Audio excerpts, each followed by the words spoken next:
Northern Mindanao Federation of Transport Cooperatives kon NOMFED-TRASCO nagkatigom aron ipadayag ang ilang pagsupak sa gilaraw karon sa Senado nga suspensohon ang PUV Modernization Program. Ani ang report ni James Paulo Yap.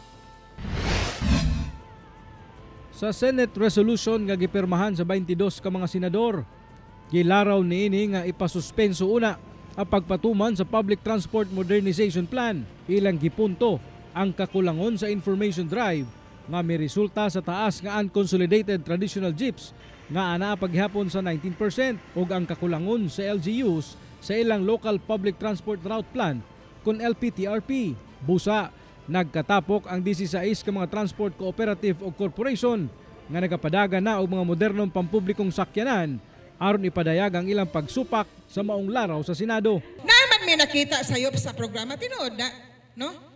Tinood na. Pero kana mga sayop nga atong nakita, ato nang i-correct, dili kay atong i-suspend ang maong programa.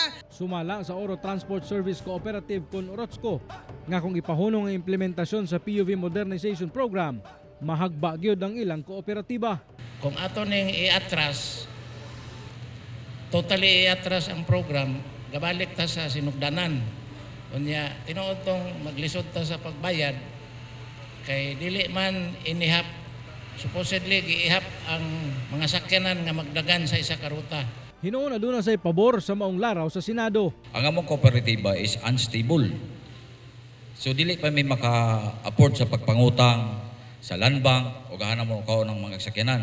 Ug unsaon namo ang sistema sa pagbayad. Usa ka manifesto ang ilang gipadala sa opisina ni Senate President Francis Chis Escudero aron ipadayag ang ilang pagsupak sa pagsuspenso sa PUV modernization. Magpahigayon sab kuno sila og unity walk karong adlang Lunes. Kauban si Makoy Sempron sa kamera.